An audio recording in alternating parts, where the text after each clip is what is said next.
বাঘকে গ্যাস দিয়ে অজ্ঞান করে দিই। ও মা গো, চোখ বন্ধ হয়ে আসছে। বাঘ অজ্ঞান হয়ে গেছে, রোস্ট নিয়ে পালাই।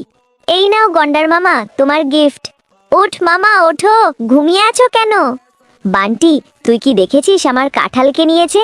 বাঘ মামা, হ্যাঁ বাঘ মামা, আমি দেখেছি শয়তান গন্ডার তোমার কাঁঠাল চুরি করেছে।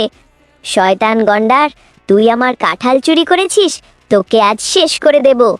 এই তো বাঘ মামা গন্ডারের বাসায় যাচ্ছে। শয়তান গন্ডার, তুই কোথায়? ডিসুম ডিসুম ডিসুম ডিসুম ডিসুম। ও মা গো, শয়তান বাঘ আমার বাড়ি ভেঙে দিল। এই নাও গন্ডার মামা, বাঘকে উড়িয়ে দাও। এই গর্তে বোমটা রেখে দিই। গন্ডারকে আজ উচিত শিক্ষা দিয়েছি। বুম। আজ বাঘের লোম দিয়ে ড্রেস বানাবো। লোম কেটে নি, এবার সেলাই করে নি। একটু নিচে নেই। ডিঙ্কা চিকা ডিঙ্কা চিকা। আমার হোন্ডা উড়িয়ে দিল কে?